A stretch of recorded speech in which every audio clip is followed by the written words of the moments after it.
तो हम फिर से लेकर आ चुके हैं आप लोगों के लिए शाम की सभी ताज़ा और बड़ी खबरें।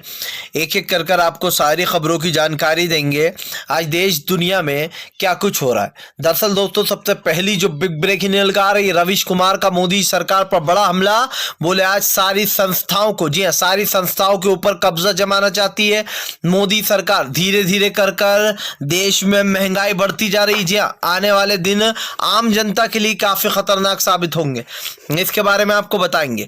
वहीं पर दोस्तों, अगली बिग ब्रेकिंग में हम आपको बताएंगे किसान नेता राकेश टिकैत बोले अब बोलकर नहीं बल्कि लेट से काम चलेगा। जी हाँ, अगर सरकार ने नहीं सुनी तो किसान भी जो है यहाँ पर अपनी पर आएगा। इसके बारे में भी आपको बताएंगे। वहीं पर दोस्तों, अगली बिग ब्रेकिंग में हम आपको बताएंगे। जी हाँ, दरअसल दोस्तों आपको बता दें एक बार फिर से दंगाई पत्रकार अर्नब गोस्वामी की दोस्तों फंसी है। दरअसल पाकिस्तानी, दोस्तों आपको बता दें, पाकिस्तानी जो है यहाँ पर पत्रकार को बुलाकर अर्नब गोस्वामी बहस कर रहा था, जिसके बाद अर्नब गोस्वामी ने कहा कि मेरे एजेंट है, उन्होंने मुझे बताया कि सरीना होटल पर 5 फ्लोर पर जो है यहाँ पर मीटिंग चल रही पाकिस्तानी एजेंटों की, और इसकी कैसे बेइज्जती हुई है दोस्तों, इसके बारे में बताएंगे। वहीं पर अगली बिग ब्रेकिंग में हम आपको बताएंगे। जी हाँ दोस्तों, अब एनडीटीवी खरीदने की तैयारी में अडानी।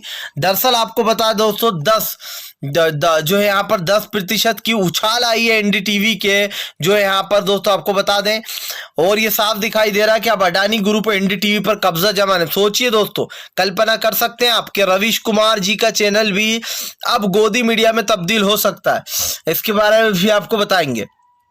वहीं पर अगली वीक ब्रेकिंग में हम आपको बताएंगे दोस्तों, जी असदुद्दीन ओवैसी बोले हम अतीक अहमद से मिलने गए थे, लेकिन भाजपा डरती है इसीलिए हमें मिलने नहीं दिया। इसके बारे में भी आपको विस्तार से बताएंगे। वहीं पर जयंत चौधरी का योगी आदित्यनाथ के ऊपर बड़ा हमला। बोले फिलहाल जो इंसान किसानों की नहीं सुन सकती जो सरकार, उससे बड़ा तानाशाह और कोई नहीं हो सकता।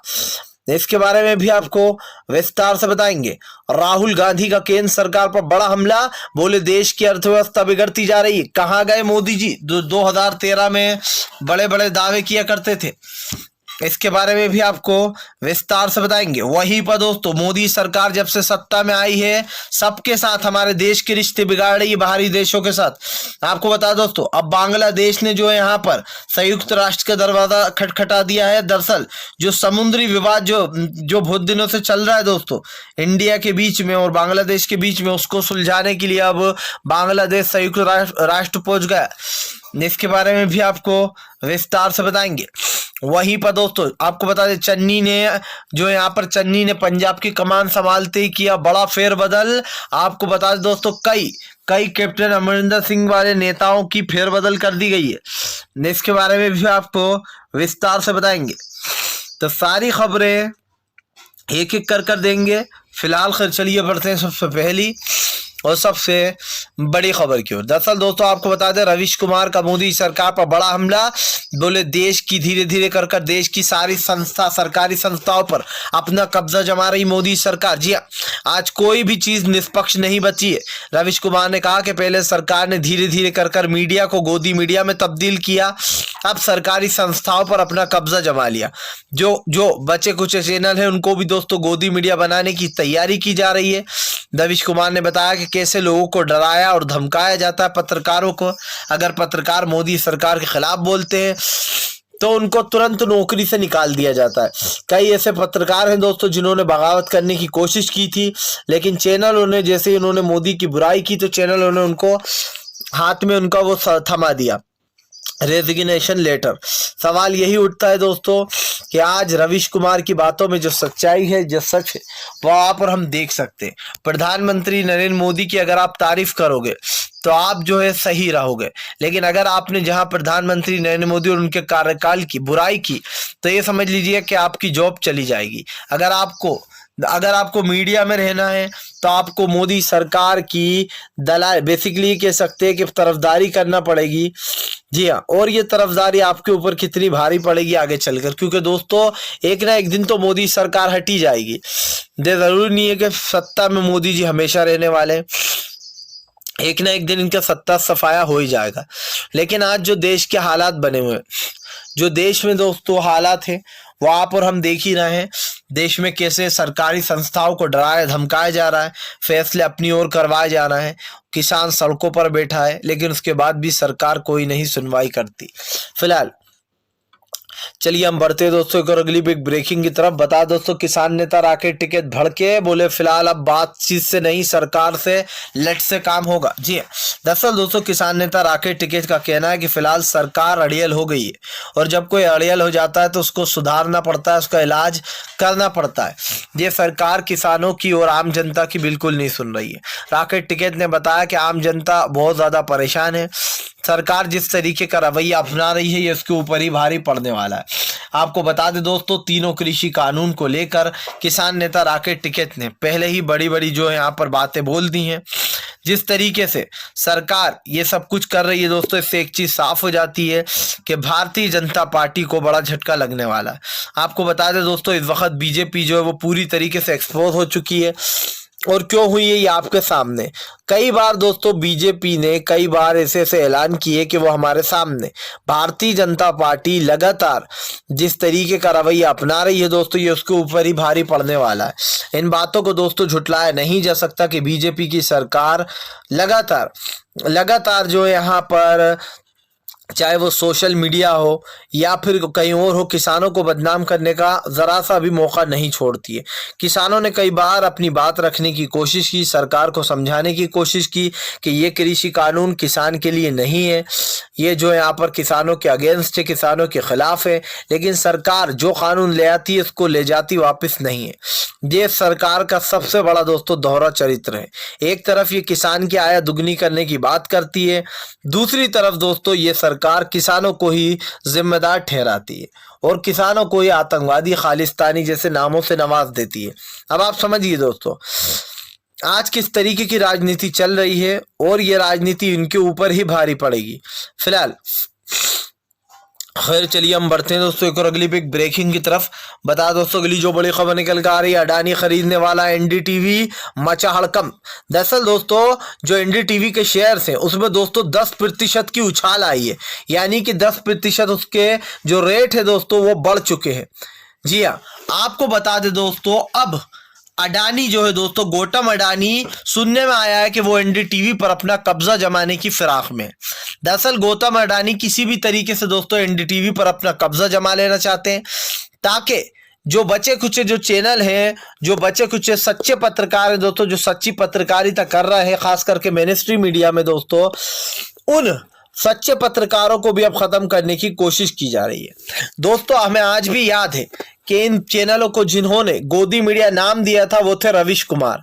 जी हाँ, जब पूरे देश में एनआरसी और सीएए का विरोध कर चल रहा था, तब धीरे धीरे कर सारे बड़े चैनल गोदी मीडिया में तब्दील होते जा रहे थे, या फिर यूं कह दे कि उनको इतना पैसा दिया जा रहा था, उनके चैनलों को, उनके पत्रकारों को, उनको इतने एड दिए जा रहे थे कि वो धीरे धीरे कर गोदी मीडिया में तब्दील हो रहे थे। तब दोस्तों जब रवीश कुमार ने देखा कि अब पूरे चैनल गोदी मीडिया बन चुके हैं और मोदी की गोद में जाकर बैठ गए, तब रवीश कुमार ने ये नामकरण किया था इस मीडिया का, और उन्होंने एक नाम दिया था, इसका नाम था गोदी मीडिया। अब दोस्तों आप फर्ज कर सकते हैं कि वही एनडीटीवी अगर अब गोदी मीडिया में तब्दील हो गया तो, क्योंकि दोस्तों जैसे कि मैंने आपको बताया, गौतम अडानी अब एनडीटीवी को खरीदने की फिराक में। जी हाँ, और ये सूत्रों के हवाले से दोस्तों आपको बता दें, पता चला है कि फिलहाल एनडीटीवी पर कब्जा जमाने की साजिश चल रही है, क्योंकि एनडीटीवी एक ऐसा चैनल है दोस्तों अभी लगभग जो इस सरकार के खिलाफ सच्चाई चलाता है, जो इस सरकार के खिलाफ सच्चाई बताने की कोशिश करता है। कुछ गिने चुने ही पत्रकार हैं दोस्तों जो सच्चाई बोल रहे हैं। जैसे कि दोस्तों आप देखते हैं कि सबसे बड़ा अगर सच्चाई दिखाई जा रही है तो वो कहीं ना कहीं सोशल मीडिया पर ज्यादा है, और हमारी यही कोशिश रहती है कि हम आप तक सच पहुंचाएं, क्योंकि दोस्तों ये तो हमें पता है कि जो मेनस्ट्रीम मीडिया है वो आप तक सच अब नहीं पहुंचाती। टीवी पर अगर आप न्यूज देखने बैठते होंगे तो सर पकड़कर भाग जाते होंगे, क्योंकि हिंदू, मुसलमान, तालिबान, अफगानिस्तान और पाकिस्तान के अलावा कुछ और चलाते नहीं है। ये आज जो देश के हालात है उस मुद्दे पर बात करने के बजाय ये पूरी गोदी मीडिया दोस्तों हिंदू मुसलमान लेकर बैठ जाती है। फिलहाल खैर चलिए हम बढ़ते हैं दोस्तों एक और अगली बिग ब्रेकिंग की तरफ। बता दोस्तों अगली जो बड़ी खबर निकल कर आ रही है, अर्नब गोस्वामी की दोस्तों जमकर हुई धुलाई, फैला रहा था झूठ। जी हाँ दोस्तों, खुद के जाल में खुद ही फंसा। दरअसल दोस्तों अर्नब गोस्वामी ने एक पाकिस्तानी को, जी हाँ पाकिस्तानी ये कह सकते हैं दोस्तों, सोशल एक्टिविस्ट या फिर पत्रकार को बिठा लिया अपने चैनल पर, यानी कि लाइव जोड़ लिया। अब ये अर्नब गोस्वामी यानी कि ये दंगाई पत्रकार दोस्तों अर्नब गोस्वामी उनसे क्या कहता है और क्या बोलता है इस पाकिस्तानी से। दरअसल दोस्तों अर्नब गोस्वामी का ये कहना था कि जो सरीना होटल है, यानी कि दोस्तों काबुल जो है, जो सरीना होटल है जहां पर अफगानिस्तान में तालिबान ने कब्जा कर लिया, सरीना होटल में पाकिस्तानी एजेंटों की, यानी कि पाकिस्तानी जो एजेंट है उनकी मीटिंग चल रही है सरीना होटल में। और इसने पाकिस्तानी जो इसके साथ जुड़ा हुआ था, जिसकी बहस चल रही थी अर्नब गोस्वामी के चैनल पर, उससे इसने कहा कि सरीना होटल का जो 5वां फ्लोर है, जो 5वां फ्लोर है वहां पर ये मीटिंग चल रही है और मुझे अपने एजेंट से ये साफ साफ पता चला है वो लोग खा पी रहे हैं और इस बात को झुटलाना आप बिल्कुल मत, क्योंकि मुझे सब कुछ पता चलने लगा है। उसके बाद दोस्तों जिस तरीके से पाकिस्तानी मेहमान ने इसकी धज्जियां उड़ाई अर्नब गोस्वामी की, वो देखने लायक था। सबसे पहले तो दोस्तों अर्नब गोस्वामी कैसे झूठ चलाता है ये बेपर्दा हो गया, और कैसे जो यहाँ पर एजेंटों के नाम पर झूठ बोल रहा था कि मेरे एजेंटों ने मुझे एक एक खबर दे दी है। अब मैं आपको बताना चाहता हूं दोस्तों कि सरीना होटल पे ये कह रहा है कि 5वें फ्लोर पर मीटिंग चल रही थी, जबकि दोस्तों सरीना होटल में 5वां फ्लोर कहीं है ही नहीं। अगर आप सर्च करेंगे दोस्तों अफगानिस्तान में काबुल में सरीना होटल, तो आपको पता चलेगा कि सरीना होटल में सिर्फ 2 फ्लोर है, first floor and second floor. And इसका क्या कहना है कि 5वें फ्लोर पर मीटिंग चल रही थी पाकिस्तानी एजेंटों की, वो बातचीत कर रहे थे। अब आप समझिए दोस्तों अर्नब गोस्वामी को कुछ नहीं पता होता न्यूज के बारे में। अर्नब गोस्वामी को यह नहीं पता होता कि वो बैठकर किस तरीके से और क्या बात कर रहा है। और दोस्तों आपको क्या लगता है, क्या अर्नब गोस्वामी इतना बड़ा बेवकूफ है कि वो रिसर्च नहीं करेगा और चला देगा? नहीं दोस्तों, ये इसका एक बेसिकली प्रोपेगेंडा रहता है। ये सोचता है कि मैं झूठ चलाऊं। बहुत सारे लोग नेट वगैरह पे तो सर्च नहीं करते हैं दोस्तों, बहुत सारे लोग यकीन कर लेते होंगे इसकी बात पर। अभी जैसे कि आपने देखा था कुछ दिन पहले, बारदर जो मुल्ला का बेटा है वो किसको बता दिया था दोस्तों? एक बसपा के नेता को जो कि राजस्थान के रहने वाले हैं, उनको मुल्ला बारदर का बेटा बता दिया गया था, जिसके बाद इसने लिखित में माफी मांगी। अब दोस्तों ये कह रहा है कि सरीना होटल के 5वें फ्लोर पर मीटिंग चल रही थी अर्नब गोस्वामी। अरे मेरे भैया, सरीना होटल में फर्स्ट फ्लोर और सेकंड फ्लोर है, 5वां फ्लोर किसने खड़ा कर दिया? क्या तुमने खड़ा कर दिया जाकर 5वां फ्लोर? सोचिए दोस्तों, इन जैसे चैनलों पर लगाम कसने के बजाय दोस्तों इन जैसे चैनलों को छूट दी जा रही कि जाओ बेटा तुम बहुत अच्छा काम कर रहे हो, आज इतना बड़ा झूठ फैलाया कर, और बड़ा झूठ फैलाना, आगे और बड़ा झूठ फैलाना, और इस झूठ को लंबा चौड़ा करते जाना। अब आप समझिए दोस्तों, देश के जो हालात हैं, जो देश की आर्थिक स्थिति बन चुकी है, उसको दोस्तों झुटलाया नहीं जा सकता है। देश में किस तरीके की राजनीति की जा रही है दोस्तों और क्या हो रहा है, ये आपके सामने है। और दोस्तों कहीं ना कहीं ये साफ दिखाई देता है कि फिलहाल भारतीय जनता पार्टी जिस तरीके की राजनीति कर रही है उस पर दोस्तों बीजेपी को ये भारी पड़ने वाला है फिलहाल। चलिए हम बढ़ते हैं दोस्तों एक और अगली बिग ब्रेकिंग की तरफ। बता दोस्तों अगली जो बड़ी खबर निकल कर आ रही, बीजेपी नेता का अश्लील वीडियो वायरल, लोगों ने जमकर सुनाई खरी खोटी। दरअसल दोस्तों आपको बता दें कि अब जो बीजेपी के नेता है दोस्तों कर्नाटक के, उनका एक अश्लील वीडियो वायरल हो रहा है। आपको बता दें दोस्तों सदानंद गौड़ा जो है, जी हाँ सदानंद गौड़ा, बीजेपी के पूर्व मंत्री सदानंद गौड़ा का एक वीडियो वायरल हो गया, जिसमें दोस्तों वो महिला से अश्लील बातें करते हुए नजर आ रहे हैं। इस वीडियो के वायरल होने के बाद दोस्तों सोशल मीडिया पर बवाल मच गया। सदानंद गौड़ा जो है दोस्तों, उनसे लोगों ने सवाल पूछने शुरू कर दिए, जिसके बाद सदानंद गौड़ा का कहना कि यह हमारा वीडियो तो है ही नहीं, लोगों ने इसको एडिट किया। सोचिए दोस्तों, वीडियो कॉल जो इनका वायरल हो रहा है, सदानंद गौड़ा का कहना है कि इस वीडियो कॉल को एडिट किया गया हमारी छवि खराब करने के लिए। ये बीजेपी के दोस्तों कर्नाटक के मंत्री हैं। अब आप समझिए, इन लोगों के, बीजेपी वालों के दोस्तों, अगर अभी तक सबसे ज्यादा अश्लील वीडियो इन लोग के ही निकल कर आते हैं दोस्तों। अभी तक आपने देखा नहीं होगा कांग्रेस वालों के इस तरीके के वीडियो वायरल होते हैं। ज्यादातर वीडियोस अगर देखे जाए दोस्तों, तो जितने भी बीजेपी के नेता, उनके इस तरीके के अश्लील वीडियो वायरल होते रहते हैं। जब इनसे सवाल पूछो तो कुछ लोग कह देते हैं ये हमारी निजी जिंदगी है, इससे आपको क्या करना। तो कुछ लोग कह देते हैं कि भैया ये तो हम है ही नहीं, मतलब दिख रहा होते हैं तब भी कह देते हैं ये हम नहीं है। दोस्तों क्या इन बातों को डिलाई किया जा सकता है, क्या इन बातों को झुठलाया जा सकता है कि देश में जिस तरीके की राजनीति चल रही है, ये सच में दोस्तों बहुत ही दुर्भाग्यपूर्ण है कि सरकार जो बोल रही है, सरकार जो कर रही है, उसमें कहीं ना कहीं सरकार ही दोस्तों घिरती हुई नजर आ रही है। और इस बातों को दोस्तों झुटलाया नहीं जा सकता है कि केंद्र की मोदी सरकार पूरी तरीके से दोस्तों खत्म हो चुकी है और साफ दिखाई दे रहा है दोस्तों ये सरकार की राजनीति इसके ऊपर ही भारी पड़ेगी। फिलहाल चलिए हम बढ़ते हैं दोस्तों एक और अगली एक ब्रेकिंग की तरफ। बता दोस्तों अगली जो बड़ी खबर निकल कर आ रही, जयंत चौधरी का योगी आदित्यनाथ के ऊपर बड़ा हमला। बोले फिलहाल जो सरकार किसानों की नहीं वो किसी की भी नहीं हो सकती। दरअसल जयंत चौधरी का कहना है कि सरकार किसान, आम इंसान और मजदूरों को परेशान कर रही है। जयंत चौधरी ने बताया कि कैसे 2013 के बाद से देश में गरीबी, भुखमरी और बेरोजगारी चरम सीमा पर आ गई है। जयंत चौधरी ने कहा कि जब से पीएम नरेंद्र मोदी सत्ता में आए 2013 के बाद से, तब से देश महंगाई से जूझ रहा है। अर्थव्यवस्था लगातार चौपट होती जा रही है, अर्थव्यवस्था पूरी तरीके से बिगड़ गई है। ये साफ दिखाई दे रहा है दोस्तों कि आज जिस तरीके के हालात बने हुए वो सरकार के ऊपर ही भारी पड़ेंगे। आप देखिए दोस्तों देश में जिस तरीके की वार्ताएं चल रही हैं, या फिर यूं कहते हैं कि जिस तरीके के हालात है, ये बहुत ही दुर्भाग्यपूर्ण हालात है दोस्तों। आज हमारे देश में काफी बातें बोली जाती हैं, काफी चीजें होती हैं, लेकिन इस वक्त जो हो रहा है दोस्तों वो बहुत ही गलत है। मैंने देखा दोस्तों कई बार इससे पहले भी हमारे देश की अर्थव्यवस्था देखी है, लेकिन इस बार तो दोस्तों हद ही हो गई है। मोदी सरकार ने महंगाई का वो आंकड़ा सेट कर दिया है जिसको दोस्तों गिराने में सबसे बड़ी जो है यहाँ पर ये कह सकते हैं कि ताकत लगेगी। जो अगली सरकार आएगी उसको सुधारने में ही 5 साल लग जाएंगे।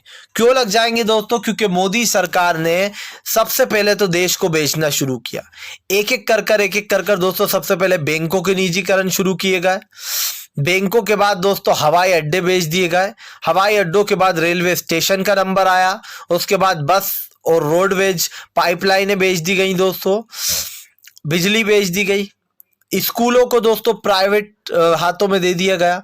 कई ऐसे सवाल हैं दोस्तों, कई ऐसी चीजें हैं जो मोदी सरकार की पॉपुलैरिटी में सबसे बड़ा रोड़ा बनी है। जिस मोदी सरकार जब सत्ता में आए थे प्रधानमंत्री नरेंद्र मोदी, तब उनको लोग काफी ज्यादा पसंद किया करते थे, क्योंकि उन्होंने अपना एक आंकड़ा सेट कर दिया था लोगों के सामने कि मैं आते ही अर्थव्यवस्था को सुधार दूंगा, सब कुछ ठीक कर दूंगा, गुजरात मॉडल बनाऊंगा। याद कीजिए दोस्तों 2013 का वो दिन जब नरेंद्र मोदी ने जो है यहाँ पर बड़े बड़े दावे किए थे कि इस देश में रेप की घटनाएं रुक जाएंगी, सब कुछ ठीक हो जाएगा, कांग्रेस महंगाई बढ़ा रही है, आम आदमी पर पेट्रोल डीजल की मांग आतंकवाद की तरह पड़ रही है। लेकिन दोस्तों जो नरेंद्र मोदी ने वादे किए थे सबसे पहले उनका ही उल्लंघन किया। याद करिए 2013 में दोस्तों जब मोदी ने ये कहा था, आज पेट्रोल का दाम क्या और तब क्या था? तब था दोस्तों महज 65 रुपए लीटर, आज है 115 रुपए लीटर। तब डीजल का भाव था 45, आज है डीजल का भाव दोस्तों 103 रुपए। सवाल यही है दोस्तों कि सरकार ने जितने देश की जनता से वादे किए थे वो सब झूठे और फर्जी बेईमानी थे। फिलहाल चलिए हम बढ़ते हैं दोस्तों एक और अगली बिग ब्रेकिंग की तरफ। बता दोस्तों अगली जो बड़ी खबर निकल कर आ रही जी, चन्नी ने दोस्तों आपको बता दे पंजाब का प्रधानमंत्री पंजाब के सीएम बनते ही चन्नी ने बदले कई लोगों के। जी हाँ, दरअसल दोस्तों आपको बता दें अब कई फेरबदल हो गई है। जो कैप्टन अमरिंदर सिंह के साथ काम करने वाले थे दोस्तों उन सबको बदल दिया गया। दरअसल आपको बता दें चन्नी ने अपना एक नया ग्रुप बनाया। बताया जा रहा है इस बार पंजाब की सियासत एक नया रंग लाने वाली। दरअसल पंजाब में वैसे ही दोस्तों राहुल गांधी के मास्टर स्ट्रोक से भारतीय जनता पार्टी को बड़ा झटका लगा। जो भारतीय जनता पार्टी दलितों की हितैषी बनने का नाटक किया करती थी, कभी पैर धोने का नाटक करती थी, सिर्फ एक फोटो खिंचवाने के लिए उस भारतीय जनता पार्टी की पोल खुल गई है। यकीन मानिए दोस्तों बीजेपी ने अपनी साख सख्ता खुद ही खोएगी। क्यों? क्योंकि अभी तक ये लोग सिर्फ दलित का ढिंडोरा पीटते रहे, हम दलित समाज के साथ हैं, हम ये करेंगे वो करेंगे। लेकिन दोस्तों इस सरकार का हुआ क्या? आप देखिए आज जो दोस्तों लगातार ये बनती चली जा रही है, इससे साफ दिखाई दे रहा है कि फिलहाल सरकार जिस तरीके की राजनीति कर रही है ये उसके ऊपर ही भारी पड़ने वाला है। और दोस्तों इस बातों को झुटलाया भी नहीं जा सकता कि केंद्र की मोदी सरकार जो है वो पूरी तरीके से विफल हो चुकी है। और दोस्तों आज सरकार अब फेल हो गई है। फिलहाल वीडियो अगर आपको पसंद आए तो लाइक करें, चैनल को सब्सक्राइब जरूर कर लें।